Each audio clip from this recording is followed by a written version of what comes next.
आवाज येतोय का? चला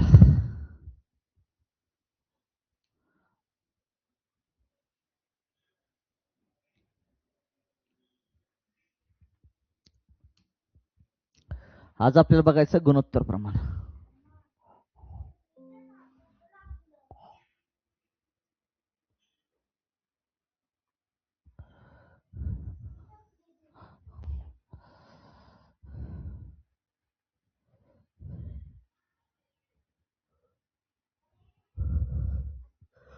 चला गुणोत्तर प्रमाण बघायचं आपल्याला. गुणोत्तर प्रमाण आवाज येतोय का? क्लिअर करा, कन्फर्मेशन द्या.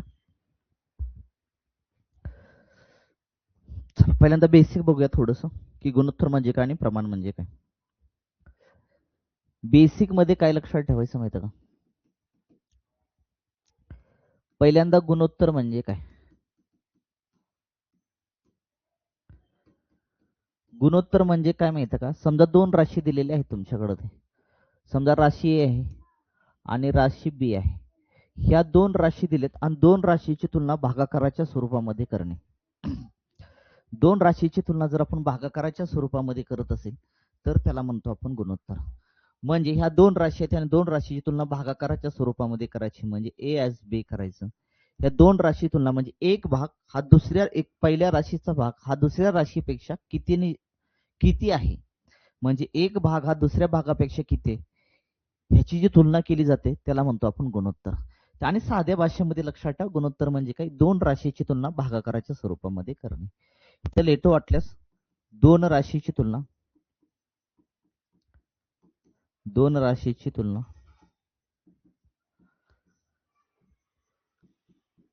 भागाकाराच्या स्वरूपात करणे.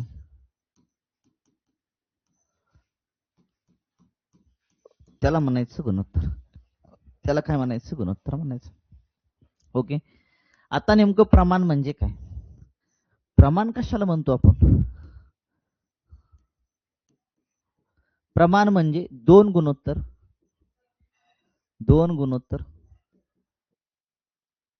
समप्रमाणात असतील.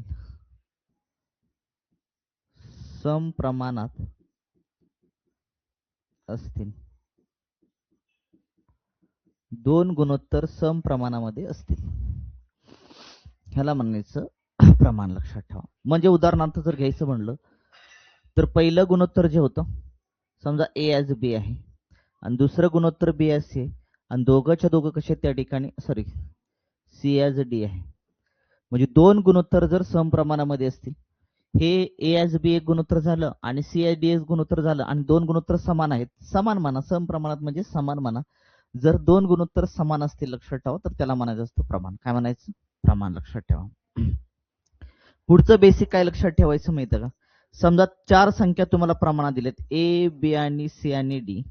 या संख्या प्रमाणात आहेत.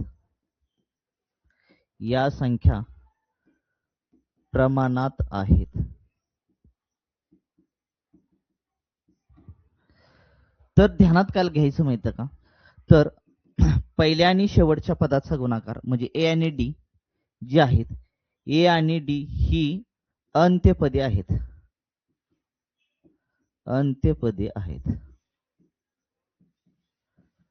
आणि बी आणि सी ही मध्यपदे आहेत. म्हणजे ए आणि डी जी आहे ना ती ए आणि डी लक्षात ठेवायचं अंत्यपदी म्हणजे शेवटची पदे आहेत आणि बी आणि सी जी आहेत ती मध्यपदे आहेत. म्हणजे याचा अर्थ काय झाला माहिती का? अंत्यपदाचा गुणाकार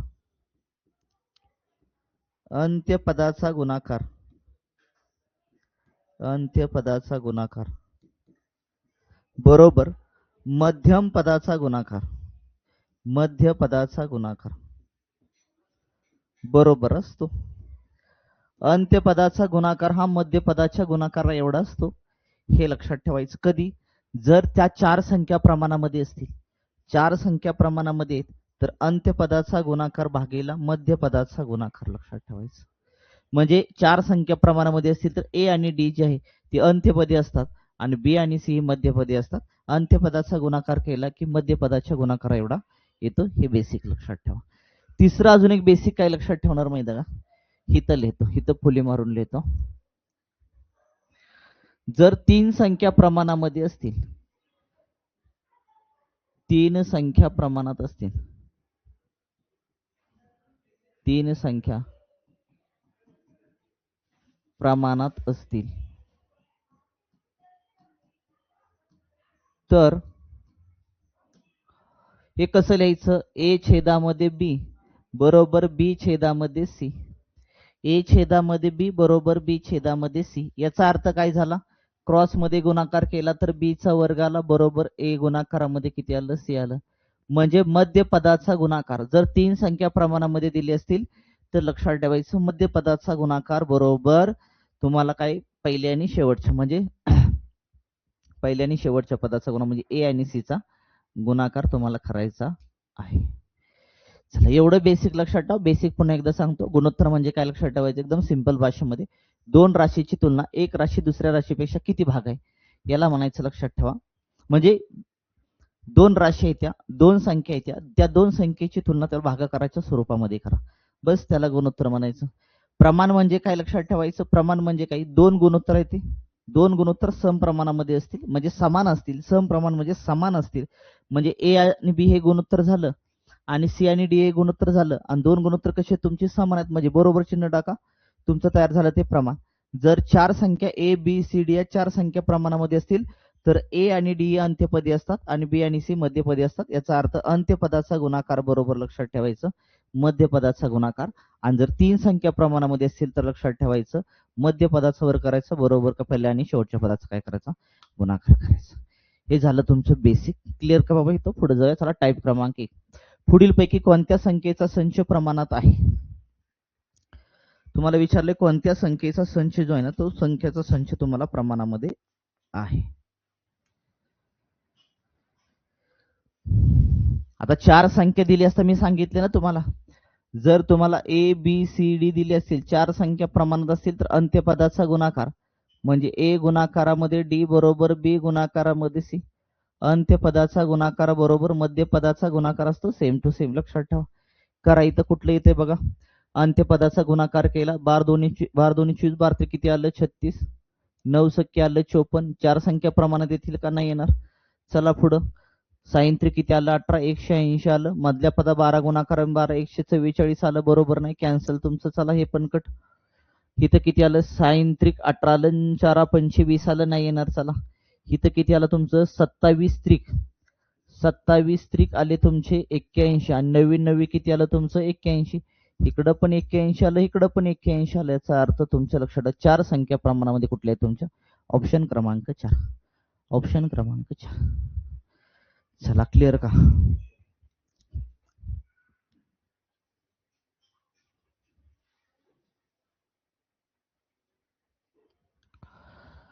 चला लेक्चर बघत जावा रे बाबा. लेक्चर मधले प्रश्न येतात. काळकामधला प्रश्न लक्षात ठेवा. काळकाम असेल, पुन्हा तुमचं सरळ व्याज असेल आणि नफा तोटा असेल. लक्षात ठेवा. छापील किंमत याच्यावरती लक्षात ठेवा. आज प्रश्न आलते कंबाईन मध्ये. आज कंबाईनचा जो पेपर झाला त्याच्यामध्ये लक्षात ठेवा सेम सेम सेम मी जे शिकवलं तेच टाईप आलते. लक्षात ठेवा सेम तेच चालते, काही बदल नाही त्याच्यामध्ये. चला त्यामुळे लेक्चर व्यवस्थित बघा, टीटीएल तुम्हाला त्याचा फायदा होऊन जाईल. Next question. चला पुढीलपैकी कोणता गट प्रमाणात आहे विचारलंय तुम्हाला. कोणता गट प्रमाणात आहे याचा अर्थ तुम्हाला काय करायचंय? पहिल्या आणि शेवटच्या पदाचा गुणाकार करायचा. बघा कुठलं येते? 54. शेवटून जातो मी. 12 आणि 40 चा गुणाकार केला. 12 चोक 48 480 आणि 16 त्रिक 48 480 आले की बरोबर. वरती बघायची मी शेवटून सुरुवात केली. ऑप्शन क्रमांक 4. ऑप्शन क्रमांक 4. बाकी चेक करू शकता तुम्ही. पहिल्या आणि शेवटच्या पदाचा गुणाकार करायचा, मधल्या पदाचा गुणाकार सेम टू सेम आला पाहिजे. मला इथंच भेटलं, मला पुढे जायची गरज नाहीये. चला क्लिअर का?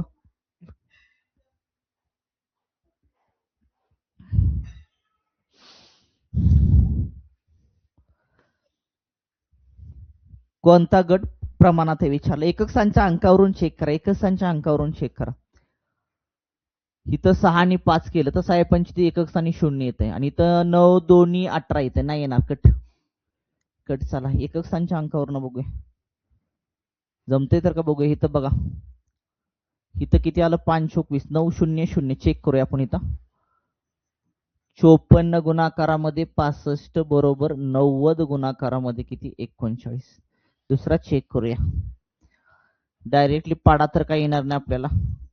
5 चोक 20, 7 2 5 5 25 आणि 2 27, 6 चोक 24, 7 2 6 35, 30 2 आले 32. 0 7 4 11, 8 1 2 2 4, 4 1 5 3, 3510. 3510 बरोबर तुमचं काय आलं इथं 99 81 आलं, एक राहिला तुमचा हातच्याला गेला 8 9 त्रिक 27 27 आणि 8 तुमचे 35 आले, वरचा राहिलेला 0. 3510 3510 बरोबर आलं दोन्ही साईडला. याचा अर्थ तुमच्या चार संख्या ज्या प्रमाणामध्ये ती ऑप्शन क्रमांक 2. ऑप्शन क्रमांक 2. पुढे जायची गरज नाहीये. चला क्लिअर.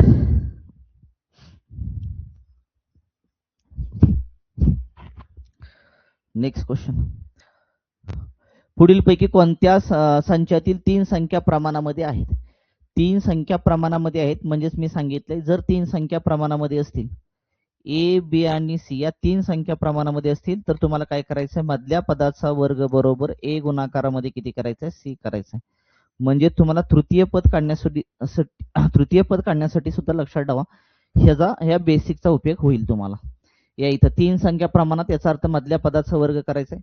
मधल्या पदाचा वर्ग 4चा वर्ग आला तुमचा 14चा वर्ग आला 196. 14चा वर्ग करायचा तुम्हाला बरोबर किती करायचंय 7 गुणाकारामध्ये 21 करायचंय. 7 1 7 एकक स्थानी नाही रे 196 नाही येणार. चला कट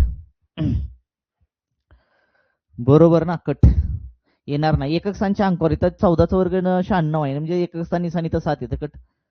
चला हिथं काय केलं तुमचं 8 24 चोक करूया. 24 चोक किती आलं 96. एक मिनिट आकडे बरोबर आहेत एकदा चेक करू नाही आपण सोडत बसायचो आहेत. 24 चोक 96 8चा वर्ग नाही येत. चला कट हा पण कट कारण 8चा वर्ग 64 ना नाही होणार. 12चा वर्ग 12चा वर्ग बरोबर 8 गुणाकारामध्ये 18 8 8 64 8 8 64 बरोबर बसते बरोबर का 12चा वर्ग 144 आणि 8 8 64 8 6 किती आले 14 144 बरोबर. ऑप्शन क्रमांक 3. ऑप्शन क्रमांक 3 कारण पहिल्या आणि शेवटच्या पदाचा गुणाकार हा मधल्या पदाच्या वर्गा एवढा आला पाहिजे. मधल्या पदाचा वर्ग लक्षात 12 12चा वर्ग 144 18 आणि 8चा गुणाकार केला 144 आला. उत्तर बरोबर येते तुमचं. त्यामुळे 3 संख्या कुठल्या प्रमाणामध्ये आहेत ऑप्शन क्रमांक 3. कळतंय ना रे मी काय सांगतोय ते. प्रश्न येतात बरं का लक्षात ठेवा. प्रश्न येतात लक्षात ठेवा.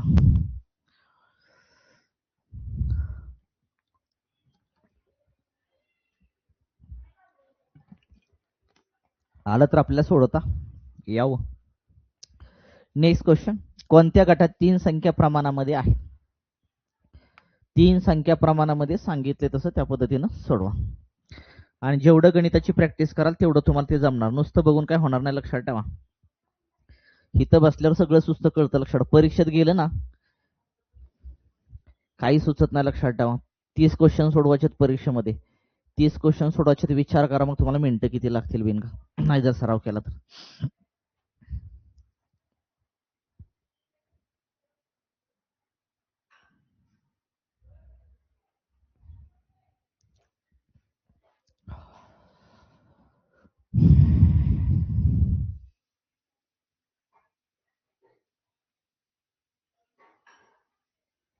इथं जर बघितलं ना इथं जर गेला तुम्ही 17चा वर्ग केला 17चा वर्ग 289 एकक स्थानी 9 येते. एकक स्थानी 9 येते याचा अर्थ 8 संग 48 चुकतंय लक्षात ठेवा. एकक स्थानी 9 आला पाहिजे बरोबर का पहिल्या आणि शेवटच्या पदाचा गुणाकार करतो ना आपण. जसं की 17चा वर्ग करायचा असतो 3 संख्या प्रमाणामध्ये असल्या की आणि 16 गुणाकारामध्ये किती करायचं असतं 18. मग आपल्या 17चा वर्ग माहित आहे पाठ असतो आपला 289 एकक स्थानी 9 येते. इथे एकक स्थानी 9 येते का 8 संग 48 किती येते 8 येते. नाही येणार कट लक्षात ठेवायचं ते सगळं करत बसू नका. मधला 12चा वर्ग आहे बरोबर का रे 12चा वर्ग करायचंय तुम्हाला तोंडी निघतं बरं तरी पण करून दावतोय 8 गुणाकारामध्ये 16. अरे इथे 144 एकक स्थानी 4 आलं 8 संग 48 नाही ना एकक स्थानी 8 येते. चला कट. चला 21चा वर्ग 21चा वर्ग आणि इकडं आलं तुमचं 7 गुणाकारामध्ये 63. 21चा वर्ग 441 एकक स्थानी 1 येते आणि तर 7 त्रिक 21 एकक स्थानी येते बरोबर. ऑप्शन क्रमांक 3. ऑप्शन क्रमांक 3. तुम्ही म्हणताल सर शेवटचं पण चेक करून बघा. 15चा वर्ग केला तुम्ही, 15चा वर्ग केला, 9 गुणाकारामध्ये 20 केलं, एकक स्थानी किती येणार तुमचं? 0 येणार. 0 इथं 225 येते. कट लक्षात ठेवा. ऑप्शन क्रमांक 3. त्यामुळं परीक्षेमध्ये गोष्ट लक्षात ठेवा, स्मार्टगिरी दावा जरा थोडीशी, की एकक स्थानच्या अंकानुसार ते चेक करा. मी जसं केलं त्या पद्धतीनं. कारण मी काय केलं माहिती आहे का, इथं 17चा वर्ग मला माहिती आहे 291 एकक स्थानी 9 येणार. गुणाकार केला 8 संग 48 तर 8 येते एकक स्थानी. म्हणजे याचा अर्थ उत्तर नाही बरोबर आहे का? दोन्ही साईड बरोबर आले पाहिजे ना आपल्या, दोन्ही साईड बरोबर आले पाहिजे, सेम टू सेम आले पाहिजे. इथं पण तसंच बघितलं. 12चा वर्ग 144 एकक स्थानी 4 येते, 8 संग 48 8 येते एकक स्थानी. नाही येणार उत्तर. करत बसायची गरज नाही, सगळा गुणाकार करत बसा म्हणलं की लक्षात पेपर खूप अवघड जाईल आपल्याला. 21चा वर्ग किती आला? 441 आला, एकक स्थानी 1 येते. 7 त्रिक 21 एकक स्थानी 1 येते. आन्सर तेच असणार बरोबर. चलो आगे.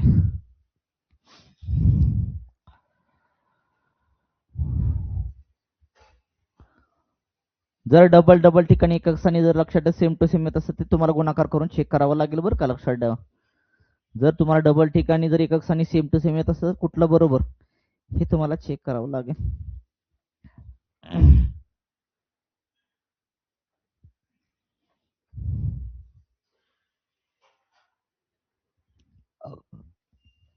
इथं 42चा वर्ग 18 गुणाकारामध्ये 98 केलं. इथं 5 येतंय लक्षात ठेवा, पण हे करून बघावं लागेल आपल्याला. 35 गुणाकारामध्ये 15 केलं मी, 15 5 75, 45 आणि तुमचे 7 52 नाही येत, हे चुकतंय लक्षात ठेवा. एकक स्थानी जर सेम टू सेम येत असतं तरी पण ते चुकतंय. बरोबर आहे का? 36 एकक स्थानी किती येणार तुमचं? 6. 8 चोक 32 2 येते, कट लक्षात ठेवा. हे इथं 9चा वर्ग एकक स्थानी 8 त्रिक 24 4 येते, हे पण चूक. ऑप्शन क्रमांक 1च बरोबर तुमचं. ऑप्शन क्रमांक 1 बरोबर. चला, ऑप्शन क्रमांक 1 बरोबर 1. करत बसू नका, एकक स्थानच्या अंकानं चेक करा. आणि जर डबल वाटला तर गुणाकार करा, डबल वाटला तर गुणाकार करा बरं का.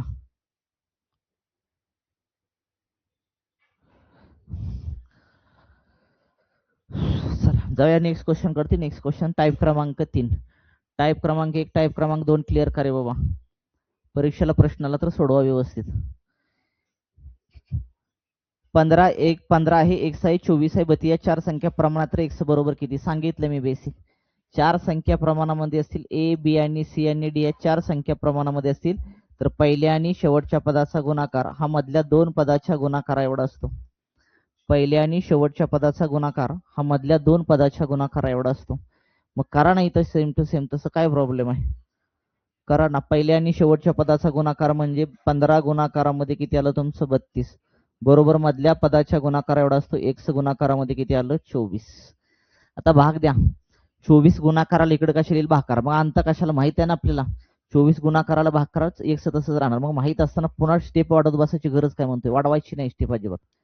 आता भाग द्या तुम्ही. इथं 8 न भाग जातो, 8 चोक 32, 8 त्रिक किती आलं? 24, 3 1 3, 3 5 15 बरोबर का? 5 चोक किती आलं? 20, 20 बरोबर आलं x. x ची किंमत आपल्याला किती मिळाली? 20 मिळाली. चला, 4 संख्या असं तुम्हाला मांडायचं असेल तुम्ही असं पण मांडू शकता बरं का, काही प्रॉब्लेम नाही.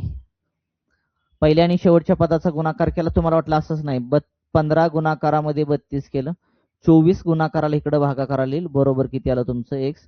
अशी मांडणी करून सुद्धा भाग देऊ शकता, काही प्रॉब्लेम नाही. पण मी म्हणतो स्टेप का वाढवायची? 2 संख्या बरोबर मध्ये असेल तर इकडून तिकडं इकडे भाग घालवला तरी चालतो, अंशाना अंशाला छेदाना छेदाला भाग घालवला तरी चालतो. फक्त क्रॉस मध्ये भाग घालवायचा नाही, ही फक्त काळजी घ्यायची.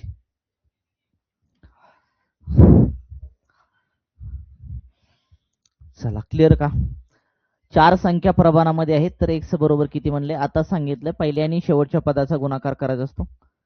पहिल्या आणि शेवटच्या पदाचा गुणाकार 6 गुणाकारामध्ये किती आलं? 40 बरोबर मधल्या 2 पदाच्या गुणाकार एवढा असतो 15 गुणाकारामध्ये x.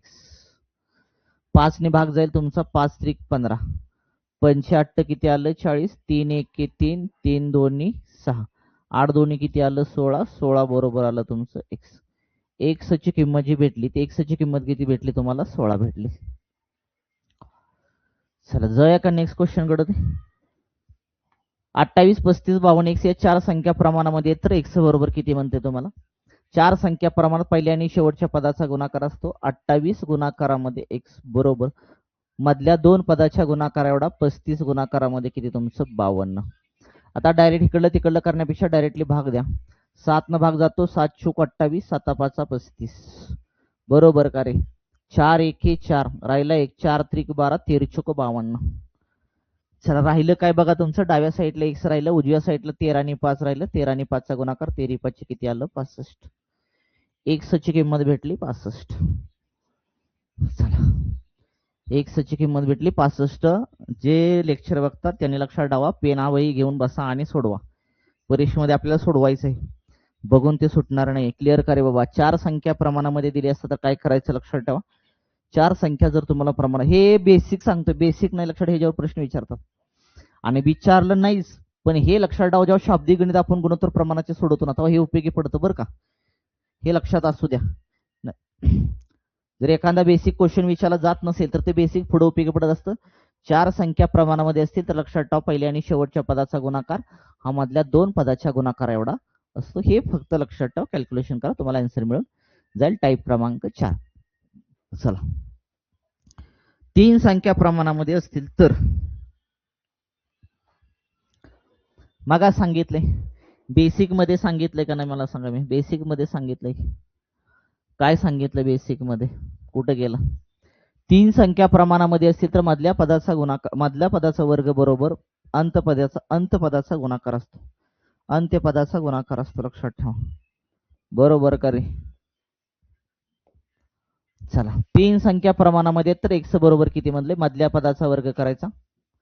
मधल्या पदाचा वर्ग करा x चा वर्ग करा. x वर्ग बरोबर पहिल्या आणि शेवटच्या पदाचा म्हणजे अंत्यपदाचा गुणाकार 12 गुणाकारामध्ये किती आलं 27. एक गोष्ट लक्षात ठेवा तुम्ही गुणाकार करू नका आणि जर तुम्ही गुणाकार केला 12 गुणाकारामध्ये 27 केला तर आपल्याला x वर्ग नको x ची किंमत काढायची. जर आपल्याला लक्षात ठेवा x ची किंमत काढायची असेल तर 12 गुणाकारामध्ये 27 केल्यानंतर त्याचं वर्गमूळ तुम्हाला काढता आलं पाहिजे. मग तुम्हाला 4 अंकी संख्येचं 5 अंकी संख्येचं 6 अंकी संख्येचं वर्गमूळ काढता येतं का हे महत्वाचं आहे लक्षात ठेवा. जर येत नसेल लक्षात ठेवा माझ्याकडे ते व्हिडिओ आहेत मी व्हिडिओ अपलोड करतो वाटल्यास लक्षात तुम्ही ते व्हिडिओ बघून घ्या. मला सांगा मग काय करायचं. मग आता वर्ग करायचं ना मग आता गुणाकार करायचं मग काय करायचं. ह्याची फोड करा. फोड करून सोपं जाईल लक्षात ठेवा.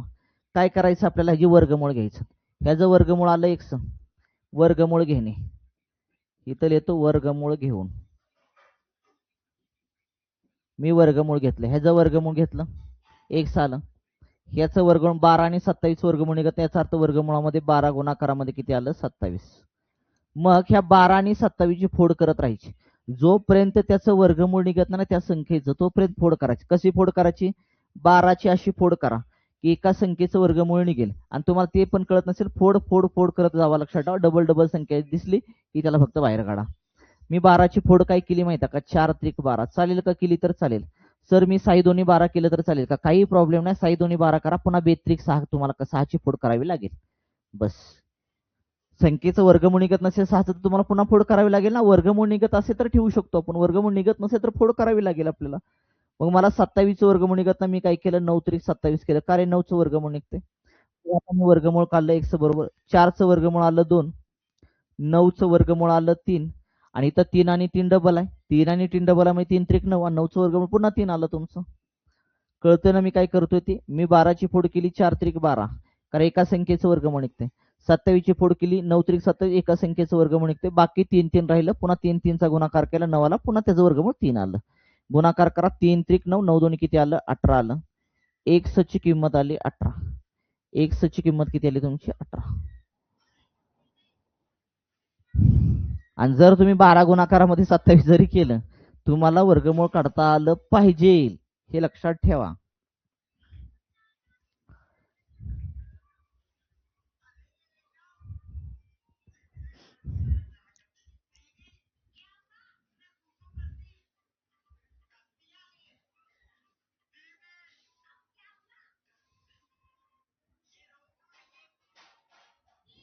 जाऊया का क्लिअर का बाबा. पुढचा तीन संख्या प्रमाणामध्ये आहेत तर x बरोबर किती म्हटलं तुम्हाला.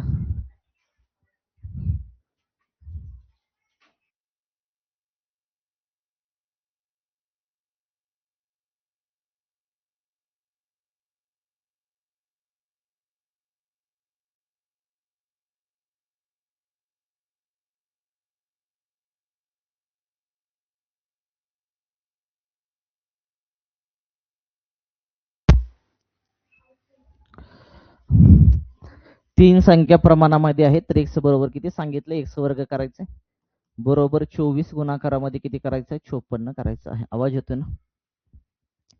चला मी सांगितलं वर्गमूळ घ्या. x बरोबर 24 वर्गमुळामध्ये आलं 24 गुणाकारामध्ये आलं 54. ह्याचा गुणाकार करत बसू नका. गुणाकार केला तर तुम्हाला त्याचं 4 अंकी 5 अंकी काय गुणाकार येईल त्याचं वर्गमूळ काढता आलं पाहिजे. येत नसेल आता मला जुळतं ते लक्षात ठेवा, पण तुम्हाला जुळायला पाहिजे ना, त्याचं बेसिक अगोदर शिकून घेणं गरजेचं आहे तुम्हाला. मग ते साधीच मेथड सांगतोय, 24 ची फोड करा. 24 ची फोड काय करणार तुमची, 4 सक्क 24, 4 सक्क 24 गुणाकारामध्ये 54 ची फोड काय करणार, 9 सक्की 54. सर मी वेगळी केली तर चालेल, चालेल काही प्रॉब्लेम नाही लक्षात ठेवा, पण पुन्हा त्याची अजून फोड करावी लागेल. मी काय केलं, 24 अशी फोड केली, 12 दोन्ही 24 पण करू शकत होतो, पण 12 आणि 2 चं वर्गमूळ निघत नव्हतं, पुन्हा 12 ची फोड करावी लागेल तुम्हाला. येते का लक्षात तुम्हाला? मग मी काय केलं, 4 सक्क 24, कारण 4 सक्क 24 कारण 4 चं वर्गमूळ निघतंय, 4 चं वर्गमूळ निघतंय. 54 ची फोड अशी केली की 9 सक्की 54, 9 चं वर्गमूळ निघतं, म्हणजे एक संख्या कंपल्सरी मी घेतलीच. मग x बरोबर 4 चं वर्गमूळ आलं तुमचं 2, 9 चं वर्गमूळ आलं 3 आणि 6 आणि 6 चं वर्गमूळ किती आलं तुमचं 6 आलं. 6 6 36, 6 आलं पुन्हा. 6 3 18, 18 दोन्ही किती आलं 36. x ची किंमत आली 36, म्हणजेच तुम्हाला विचारलं x बरोबर किती, तर आन्सर भेटलं 36.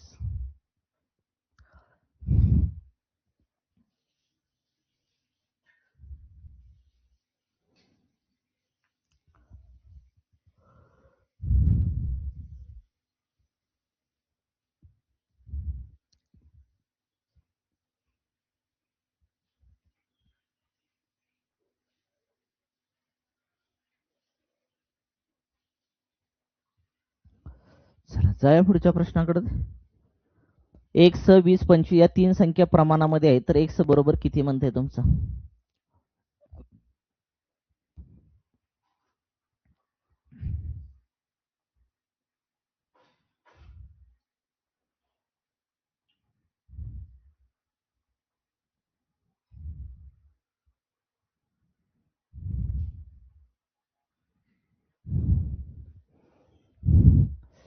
सांगितलं ना x वर्ग करा, बरोबर काय आलं तुमचं 20 गुणाकारामध्ये 50 आलं. x वर्ग बरोबर वर्गमूळ घेतलं, वर्गमूळ घ्या डायरेक्टली आता x बरोबर वर्गमुळामध्ये 20 गुणाकारामध्ये 50, x बरोबर याची फोड करा, 4 25 बरोबर का, 25 गुणाकारामध्ये किती आलं तुमचं 2, 25 गुणाकारामध्ये 2 आलं. जुळतंय का रे बघा.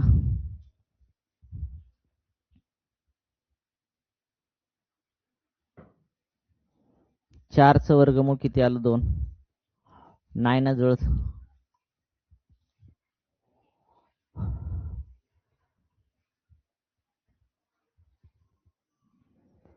मधलं पद घेतलं समजा, 20 चा वर्ग केला, x गुणाकारामध्ये किती आलं 50 बरोबर का, 20 चा वर्ग किती आला 400 बरोबर, x गुणाकारामध्ये किती आलं 50, 0 0 कॅन्सल, 5 1 5, 5 5 48, 8 बरोबर x ची किंमत भेटली 8, x ची किंमत भेटली 8, 8 आली का चेक करून घ्या. चला क्लिअर. जर तुम्हाला तृतीय पद काढायला सांगितलं तर अशा पद्धतीने काय करा, काढा. मधल्या पदाचा वर्ग करा आणि शेवटच्या अंत्यपदाचा काय करा, गुणाकार करा, उत्तर निघून जाईल तुमचं. चला, जर a चा 3/5 भाग हा b च्या 2/3 भागा एवढा असेल तर a आणि b चं गुणोत्तर किती विचारले तुम्हाला. बघा लक्ष द्या. a चा म्हणतंय, चा म्हणजे गुणाकार लक्षात ठेवा बरं, चा चे गुणाकार, a चा 3/5 भाग हा म्हणतंय, हा b च्या 2/3 भागा एवढा आहे, म्हणजे a चा 3/5 भाग काढला तर b च्या 2/3 भागा एवढा आहे, म्हणजे बरोबर आहे, समान आहे. एवढा आहे म्हणजे समान आहे. क्लिअर का. ह्या स्टेटमेंटचा अर्थ क्लिअर का. जर a चा 3/5 भाग, मी काय केलं, a चा 3/5 भाग काढला, ती पुढे म्हणते b चा 2/3 भाग हा बरोबर आहे, एवढाच आहे लक्षात ठेवा, म्हणजे बरोबर टाकायचं चिन्ह यांच्यामध्ये. तर एक गोष्ट लक्षात ठेवा, कॅन्सल काय होतंय का बघा तुमचं, नाहीये. मग कॅन्सल होत नसेल तर काय करणार मला सांगा तुम्ही. इथं किती आला तुमचा 3 आला, छेदामध्ये 5 आला, इथं आला तुमचा 2b आला, 2b छेदामध्ये किती आलं तुमचं 3 आलं, क्रॉस मध्ये गुणाकार करा, किती आला तुमचा 3 त्रिक 9 आला, बरोबर 5 दोन्ही किती आलं तुमचं 10b आलं, 10b बरोबर आहे ना. मग आता काय असतं माहिती का ह्याच्यामध्ये गुणोत्तर प्रमाणामध्ये ए ची व्हॅल्यू असते 10 आणि बी ची व्हॅल्यू असते 9, ए ची व्हॅल्यू असते 10 आणि बी ची व्हॅल्यू किती असते तुमची 9 असते. आता कशी हे बघा इकडे सांगतो मी, मला सांगा ए मी तसाच ठेवला, ए मी तसाच ठेवला, बी गुणाकाराला इकडे कशा लिहिलं डाव्या बाजूला भागाकाराला येईल का नाही मला सांगा, भागाकारामध्ये येऊन जाईल, ऑलरेडी 10 तासाच होता, हा 10 तासाच होता, 9 गुणाकाराला इकडे गेला भागाकाराला, कळतं ना मी काय सांगतोय, मी ए तसाच ठेवला बघा, ए तसाच ठेवला, बी गुणाकाराला होता इकडे भागाकाराला आला, आला का, 10 मी तसाच ठेवला, 9 गुणाकाराला होता इकडे गेला भागाकाराला, 10/9 आलं, ए ची व्हॅल्यू 10 आली, बी ची व्हॅल्यू किती 9 आली. मग मी म्हणतो का स्टेप करायची, स्टेप करायची गरजच काय, तर ऑलरेडी लक्षात ठेवा जेव्हा तुम्हाला असं दिसेल तर इकडल्याची व्हॅल्यू इकडे असते, इकडल्याची व्हॅल्यू इकडे असते, लक्षात ठेवा, म्हणजे ए ची व्हॅल्यू आली 10, बी ची व्हॅल्यू आली 9, तरी सोडवलं तरी तुमचं ए ची व्हॅल्यू 10 बी ची व्हॅल्यू किती ती 9, याचा अर्थ विचारलं ए आणि बी चं गुणोत्तर किती, तर ए आणि बी चं गुणोत्तर आलं 10/9, किती आलं 10/9, 10/9 म्हणजे 10/9 म्हणायचं असतं त्याला, कारण दोन संख्या भागाकाराच्या स्वरूपामध्ये मांडणे म्हणजे त्याला गुणोत्तर म्हणतो, गुणोत्तर आलं 10/9.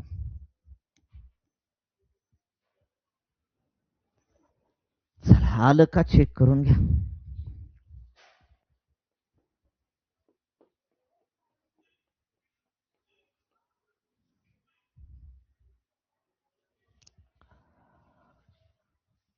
जाऊया पुढं, नेक्स्ट क्वेश्चन, ए चा 2/5 भागा बी च्या 3/4 भागात समान आहे, तर ए बी चं गुणोत्तर काय विचारलंय तुम्हाला, ए आणि बी चं गुणोत्तर काय, सेम क्वेश्चन आहे.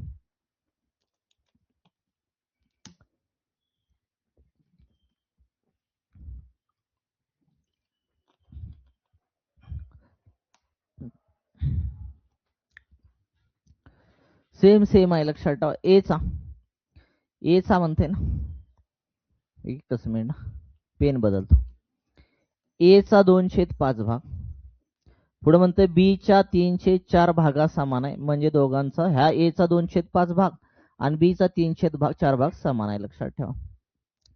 मग काय झालं तुमचं, इथं 2 आलं, छेदामध्ये 5 आलं, बरोबर, इथं 3b आलं, छेदामध्ये 4 आलं, क्रॉस मध्ये गुणाकार करा, 4 दोन्ही 8, 8 आलं, बरोबर, 5 त्रिक किती आलं 15, 15b आलं तुमचं. मग इकडचे ए ची व्हॅल्यू इकडे असते, बरोबर आहे का, आणि बी ची व्हॅल्यू इकडे असते, याचा अर्थ ए ॲज बी बरोबर किती आलं, ए ची व्हॅल्यू 15 आणि बी ची व्हॅल्यू 8, ए आणि बी चं गुणोत्तर आलं 15/60. भाग जात असेल तर घालवायचं बरं का, भाग जात नाही मी तसंच ठेवलं, काही प्रॉब्लेम नाही. चला आलं का चेक करून घ्या.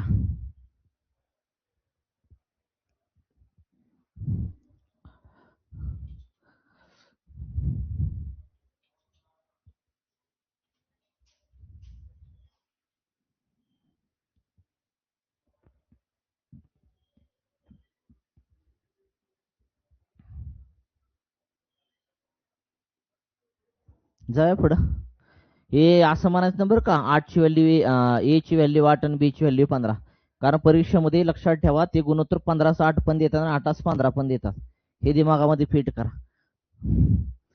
1 चा 3/7 भाग, 1 चा 3/7 भाग हा y च्या 5/9 भागा समान आहे, समान आहे, इथं आला 3x छेदामध्ये 7, बरोबर, y आणि 5 चा गुणाकार 5y छेदामध्ये 9, 9 त्रिक 27 x आलं, बरोबर, 7/5 35 आलं, 35y, भाग जातो का इथं तुमचा, नाही ना जात, मग x ची किंमत किती आली तुमची, x ची किंमत 35 आणि y ची किंमत 27, याचा अर्थ एक्स वाय चं गुणोत्तर भेटलं आपल्याला 35/27, 35/27.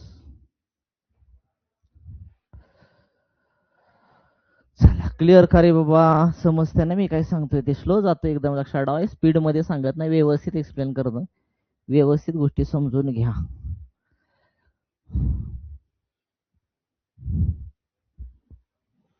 चला CTT ला पण उपयोगी पडून जाईल तुम्हाला. टाईप क्रमांक 6, टाईप क्रमांक 6. 15/28 आणि 45/49 या अपूर्णांकाचं गुणोत्तर काय? या अपूर्णांकाचं गुणोत्तर म्हणजे 15/28 आहे. गुणोत्तर म्हणजे 2 टिंब 45 छेदामध्ये किती 49. ह्या गुणोत्तराचा अर्थ तुम्ही असं पण लिहू शकता 15/28 भागीला 45 छेदामध्ये 19. हे 2 टिंब लिहिले का आणि भागाकारा चिन्ह लिहिलं का काही फरक पडत नाही. का रे बाबा हो? कारण 2 राशीची तुलना भागाकाराच्या स्वरूपामध्ये करणेच त्याला आपण गुणोत्तर म्हणतो. बरोबर ना? मग अशी मांडणी केली का अशी मांडणी केली का काही फरक पडत नाही. मग डायरेक्ट 5×45 करू शकता, डायरेक्ट भागवू शकता. कळत असेल तरची गोष्ट बरं का लक्षात ठेवा. 15×45 केलं तरी सुद्धा चालेल, काही प्रॉब्लेम नाही. पण जर तुमच्या डोक्यात येत असेल, कळत असेल किंवा तुमच्या कन्सेप्ट क्लिअर असतील तर. नसेल तर गुणाकार व्यस्त क्रिया करा. गुणाकार व्यस्त क्रिया करा. रूल नुसार जावा. मग गुणाकार व्यस्त क्रिया करा. कशी करायची? जर 2 अपूर्णांक दिले असतील तर गुणाकार व्यस्त क्रिया करताना पहिला अपूर्णांक हा असा लिहायचा. म्हणजे 15/28 हा असं लिहा. कळतं ना मी काय सांगतोय ते? पहिलं लक्षात अपूर्णांक हा असा लिहायचा. गुणाकार व्यस्त क्रिया करायचे. छेद अंशाला जाईल आणि अंश कुठे येईल? छेदाला येईल. 49 छेदामध्ये किती आलं तुमचं? 45. म्हणजे गुणाकार व्यस्त क्रिया करताना पहिला फ्रॅक्शन हा असा लिहायचा आणि पुढच्या फ्रॅक्शनचा छेद अंशाला आणि अंश कुठं आणायचा? छेदाला आणायचा. आता भाग द्या, तुमचा आन्सर मिळून जाईल तुमचं. 15×1 15, 15×3 किती आलं? 45. 7×4 = 28, 7×7 आलं 49. अंशाला राहिलं 7×1 7, खाली राहिलं 4×3 12. गुणोत्तर भेटलं 7×12. 7/12 म्हणजे 7/12.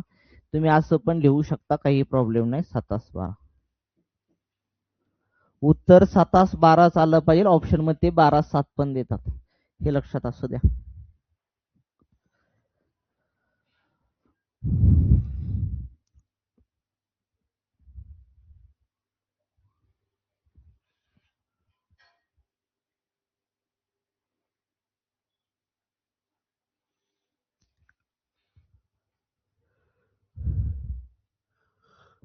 चला जाऊया पुढं. Next question. 17/38 68/95 या अपूर्णांकाचे गुणोत्तर किती? या अपूर्णांकाचं तुम्हाला गुणोत्तर काढायचं आहे, बरोबर का? मग काय करणार तुम्ही? 17/38 भागीला करायचं, कारण दोन संख्या भागाकाराच्या स्वरूपामध्ये तुलना करणे म्हणजेच गुणोत्तर होय. मग गुणाकार व्यस्त क्रिया करा इथं. मग गुणाकार व्यस्त क्रिया करताना तुम्हाला सांगितलं पहिला फ्रॅक्शन जो आहे तो पहिला फ्रॅक्शन हा असा लिहायचा. 17/38 जो आहे तो 17/38 हा असा लिहा. गुणाकारामध्ये पुढच्या फ्रॅक्शनचा हा वरती आणा, हा खाली आणा. 95 छेदामध्ये किती आलं तुमचं? 68 आलं. 17×1 17, 17×4 68 तुमचं. भाग जातो का? जातो भाग. कितीनं भाग जातो? 19 न. 19×1 19, 19×2 38, 19×5 95.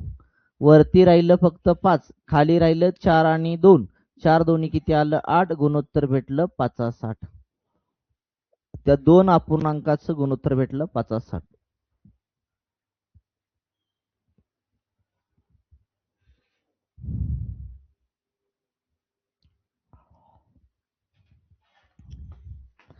चला क्लिअर करे बाबा, समजते ना? समजता है क्या?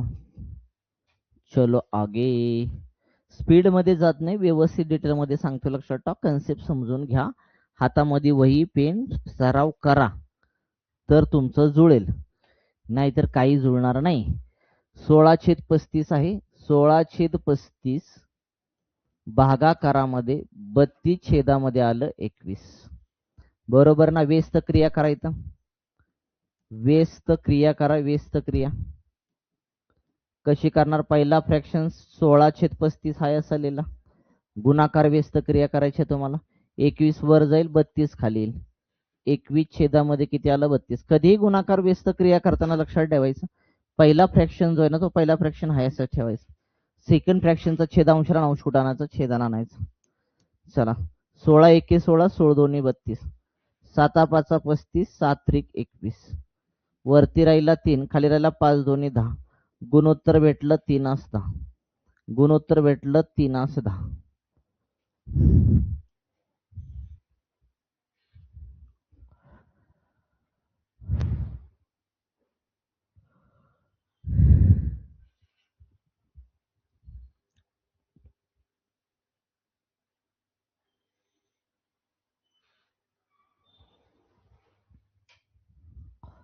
जाऊया पुढं. क्लिअर. 12 मिनिटाचे 36 सेकंदाशी गुणोत्तर किती माहित पाहिजे आपल्याला. एका तासामध्ये एका तासामध्ये एका तासामध्ये एका तासामध्ये दिसतोय का रे पेन हा. एका तासामध्ये मिनिटे असतात 60 मिनिटे. बरोबर करे. एका मिनिटामध्ये सेकंद असतात तुमचे 60 सेकंद. 60 मिनिटामध्ये सेकंद असतात 60 मिनिटामध्ये सेकंद असतात 3600. मग एका तासामध्ये सुद्धा सेकंद किती असतात तुमचे 3600. ही बेसिक कन्सेप्ट सगळ्या माहित पाहिजे. एकक सगळी माहित पाहिजेत तुम्हाला. ओके. मग 12 मिनिटं म्हणते. 12 मिनिटाचं लक्षात ठेवा. 12 मिनिटाचं तुम्हाला म्हणतंय 36 सेकंदाशी गुणोत्तर करा. गुणोत्तर काय म्हणते. एकक सारखं नाही एकक सारखं करून घ्या. एकक सारखं नाही एकक सारखं करून घ्या. 12 मिनिटाचं तुम्ही करा सेकंदामध्ये. म्हणजे 12ला कितीनं गुणावं लागेल 60 न गुणावं लागेल. इकडं राहिलं तुमचं 36. बरोबर का रे. कारण मिनिटाचं सेकंदामध्ये करताना 60ने आपल्याला गुणावं लागेल. आता भाग द्या. आता भाग द्या इथं तुमचा. कितीनं भाग झालं 12 एके 12 12 दोन्ही 24 12 त्रिक 36. 3 एके 3 3 दोन्ही 6 3 0 0. इकडं राहिला 20 तिकडं राहिला तुमचा 1. 12 मिनिटाचे 36 सेकंदाशी गुणोत्तर आलं तुमचं 20 किती आलं 20 आलं का चेक करा. एकक सारखं करून घ्या. पेन कुठं गेला. एकक सारखं करून घ्या. मिनिटं असते तर दोन्हीकडे मिनिटं करा. सेकंद असते तर सेकंद दोन्हीकडे करा. जे तुम्हाला करायचं ते तुम्ही करू शकता.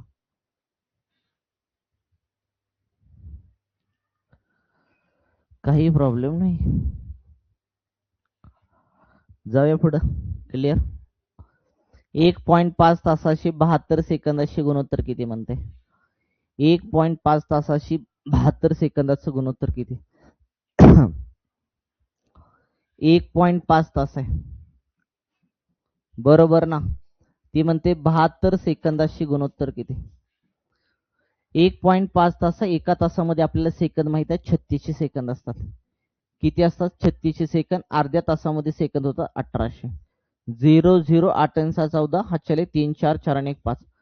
5400 सेकंद आले.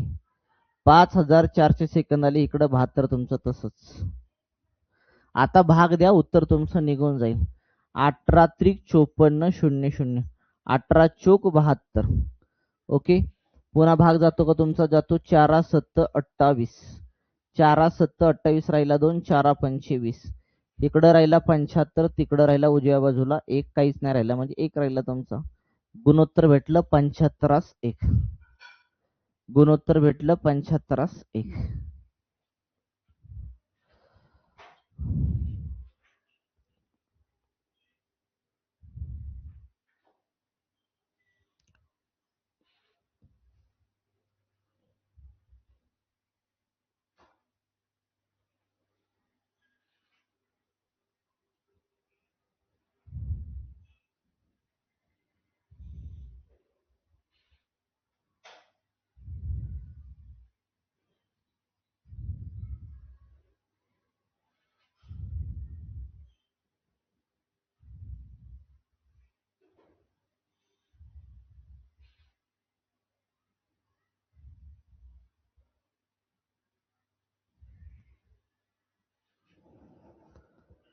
चला.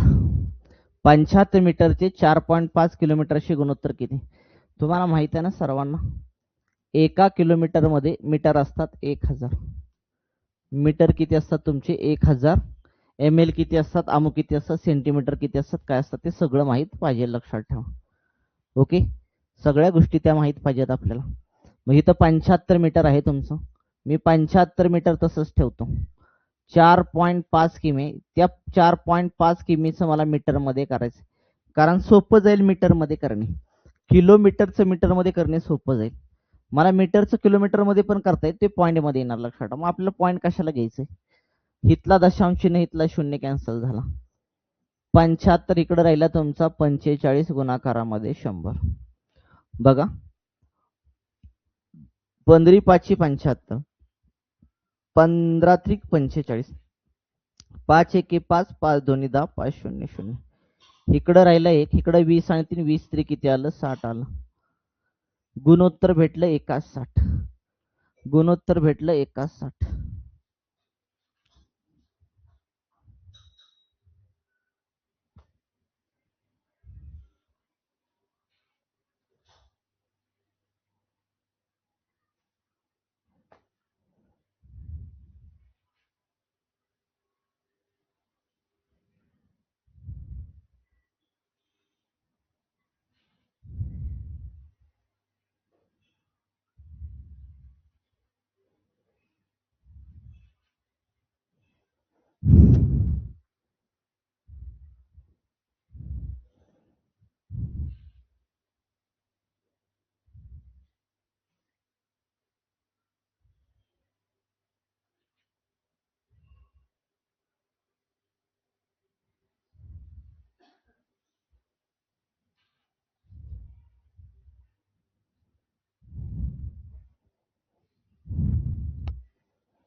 दोन वर्तुळाच्या त्रिज्येचं गुणोत्तर 1:3 असेल तर त्यांच्या क्षेत्रफळाचं गुणोत्तर किती विचारलेलं आहे?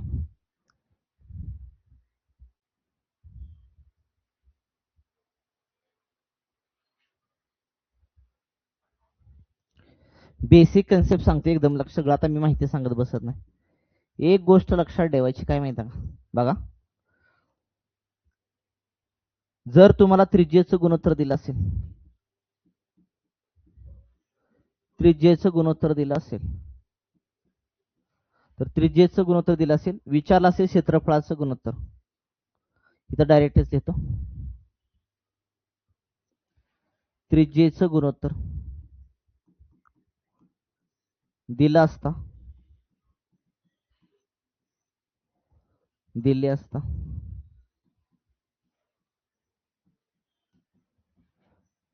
क्षेत्रफळाचे गुणोत्तर,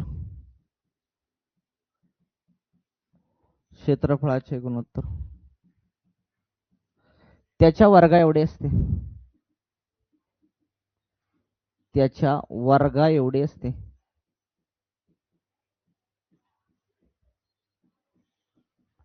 वर्ग एवढे असते. पुन्हा त्रिज्येचं, वर्तुळाच्या त्रिज्येचं गुणोत्तर, वर्तुळाच्या त्रिज्येचं गुणोत्तर, आवाज येतोय ना रे? वर्तुळाच्या त्रिज्येचं गुणोत्तर बरोबर व्यासाचे गुणोत्तर, व्यासाचे गुणोत्तर बरोबर परिघाचे गुणोत्तर, बरोबर परिघाचे गुणोत्तर, बरोबर परिघाचे गुणोत्तर. काय म्हणतोय लक्षात येतंय? वर्तुळाच्या त्रिज्येचं गुणोत्तर जेवढं असतं तेवढंच व्यासाचं गुणोत्तर, तेवढंच परिघाचं गुणोत्तर. म्हणजे डायरेक्ट तुम्हाला परिघाचं दिलं आणि त्रिज्येचं विचारलं तेवढंच, परिघाचं जेवढं तेवढंच त्रिज्येचं, परिघाचं दिलं व्यासाचं विचारलं तेवढंच. लक्षात ठेवा, सगळं सेम टू सेम. त्रिज्येचं गुणोत्तर बरोबर व्यासाचं गुणोत्तर बरोबर परिघाचं. लक्षात ठेवा, तिघांचं पण सेम असणार. मात्र लक्षात ठेवा, तुम्हाला त्रिज्येचं दिलंय किंवा व्यासाचं दिलं किंवा परिघाचं दिलंय, विचारलं क्षेत्रफळाचं, डायरेक्ट वर्ग करायचं, डायरेक्ट वर्ग करायचं. क्षेत्रफळाचं दिले मग तो त्रिज्येचं विचारू द्या, व्यासाचं विचारू द्या, परिघाचं विचारू द्या, वर्गमूळ घ्यायचं फक्त. क्षेत्रफळ दिले, क्षेत्रफळ दिले, त्रिज्येचं विचारलंय, व्यासाचं विचारलंय, परिघाचं विचारलंय, वर्गमूळ घ्यायचं. कळतं ना मी काय सांगतो? कन्सेप्ट समजून सांगतो इथं. वर्तुळाच्या त्रिज्येचं गुणोत्तर 1:3 आहे. वर्तुळाच्या त्रिज्येचं गुणोत्तर 1:3. ते म्हणते क्षेत्रफळाचं गुणोत्तर काय? मी आता सांगितलंय, क्षेत्रफळाचं गुणोत्तर हे त्रिज्येच्या वर्गाच्या गुणोत्तरा एवढं असतं. त्रिज्येचा वर्ग करा, 1चा वर्ग 1 आला, 3चा वर्ग तुमचा 9 आला, म्हणजे क्षेत्रफळाचं गुणोत्तर आलं 1:9. क्षेत्रफळाचं गुणोत्तर आलं 1:9. जर तुम्हाला असं दिलं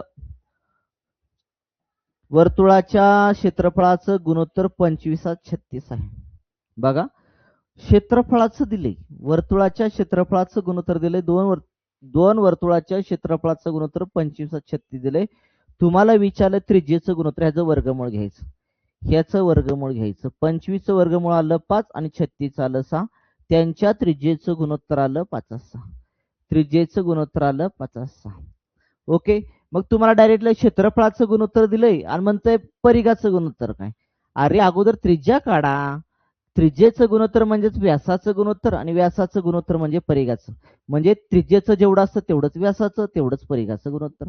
म्हणजे हे 5/6 हे त्रिज्येचं गुणोत्तर आहे, मान्य तुम्हाला आहे. हे व्यासाचं गुणोत्तर आहे का, आहे बरोबर. आणि परिघाचं गुणोत्तर आहे बरोबर. लक्षात ठेवा हे जे 5/6 आलंय तुमचं हे 5/6 त्रिज्येचं पण गुणोत्तर आहे, व्यासाचं पण गुणोत्तर आहे आणि परिघाचं पण गुणोत्तर आहे. कारण तिघ कशी असतात लिहिलं इथं सेम असतात. बरं आता इथं लक्षात वेळ नाही, प्रूफ करून पण दावलं असतं. लक्षात हे प्रूफ लक्षात ठेवा, जॉमेट्री मध्ये जाईल, वर्तुळ शिकताना जाईल मध्ये.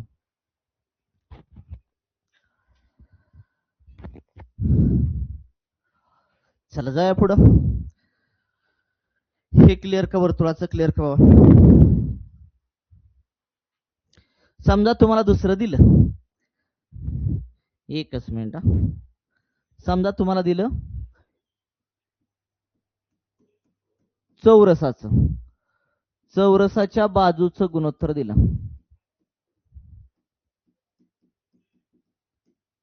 दिले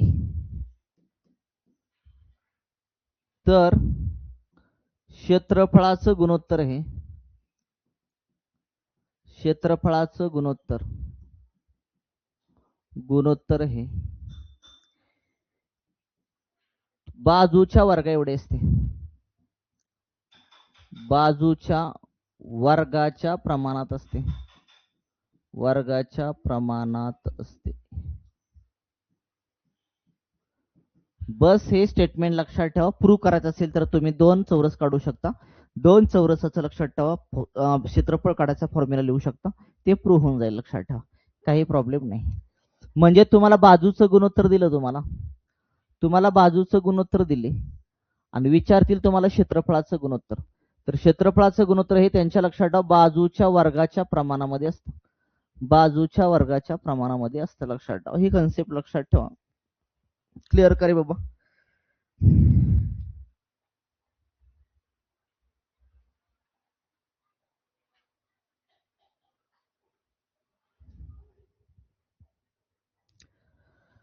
तर समजा तुम्हाला विचारलं बेसिक, 2 घनाच्या घनफळाचे गुणोत्तर, घनफळाचे गुणोत्तर, तर लक्षात ठेवायचं घनाच्या बाजूच्या घनाच्या प्रमाणात असते, घनाच्या बाजूच्या घनाच्या प्रमाणामध्ये असते.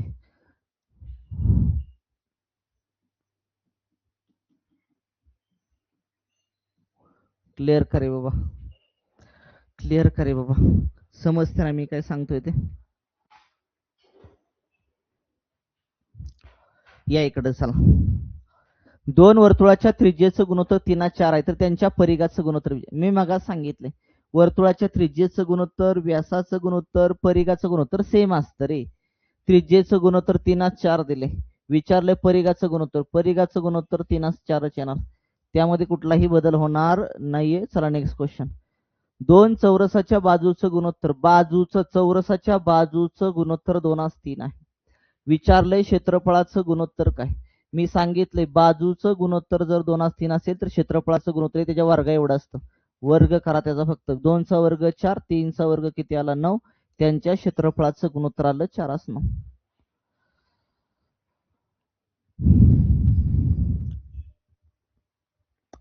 क्लिअर का.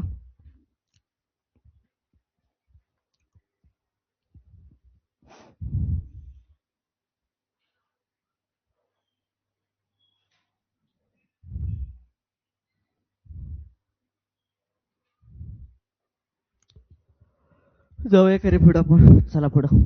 2 घनाच्या बाजूचं गुणोत्तर एकाच 2 आहे, तर त्यांच्या घनफळाचं गुणोत्तर काय. घनाच्या बाजूचं गुणोत्तर दिले, विचारलंय घनफळाचं गुणोत्तर काय. बाजूचं गुणोत्तर एकाच 2 सांगितलं, घनफळाचं गुणोत्तर हे त्यांच्या घना एवढं असतं. घन करून टाका, 1चा घन 1 आला आणि 2चा घन किती आला 8 आला, 1/8 आलं. आणि घनफळाचं गुणोत्तर दिले, घनफळाचं गुणोत्तर दिले, घनफळाचं गुणोत्तर विचारले त्यांच्या बाजूचं गुणोत्तर, घनमूळ घ्यायचं, त्याचं काय घ्यायचं घनमूळ घ्या फक्त, बस एवढं काम करा. समजा तुम्हाला सांगितलं घनफळाचे गुणोत्तर, घनफळाचे गुणोत्तर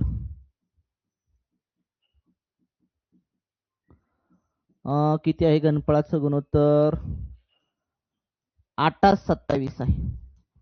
8 किती आहे? 27. दोन घनाच्या घनफळाचं गुणोत्तर 8:27 दिलं. मग विचारलं घनाच्या बाजूचं गुणोत्तर काय? घनाच्या बाजूचं गुणोत्तर काय? बाजूचे गुणोत्तर काय? तर साधं सिंपल लक्षात, घनमूळ घ्या, घनमूळ, याचं घनमूळ घ्या, याचं घनमूळ घ्यायचं, 8चं घनमूळ घ्यायचं, 27चं घनमूळ घ्यायचं. 8चं घनमूळ 2, 27चं घनमूळ 3, 2 असते. आन्सर भेटलं 2 असते. चला, घनाच्या बाजूचं गुणोत्तर दिलं तर याचं घन करून टाका आणि घनफळ दिला असतं त्याचं घनमूळ घ्या, फक्त बस एवढं काम करून टाका. चला, टाईप क्रमांक 8 पर्यंत क्लिअर करा बाबा. आजचा इथपर्यंत भाग क्लिअर का मला सांगा. टाईप 8 पर्यंत क्लिअर का? सांगितलेलं सगळं बेसिक लक्षात ठेवा. बेसिक ज्या ज्या गोष्टी सांगितल्या त्या लक्षात ठेवा. त्रिज्येचं गुणोत्तर दिले असता, क्षेत्रफळाचं गुणोत्तर, त्रिज्येचं, व्यासाचं, परिघाचं गुणोत्तर, सगळं ज्या गोष्टी सांगितल्या त्या टाईप 8 पर्यंत क्लिअर करा. ठीक आहे, आजचा भाग आपण इथंच थांबूया. राहिलेला नेक्स्ट लक्षात ठेवा. हे बेसिक पहिल्या स्टार्टिंगला सांगितलं ते बेसिक पण थोडंसं लक्षात ठेवा. ठीक आहे, आजचा भाग आपण इथंच थांबूया. राहिलेला भाग आपण नेक्स्ट व्हिडिओमध्ये पाहू. तोपर्यंत धन्यवाद.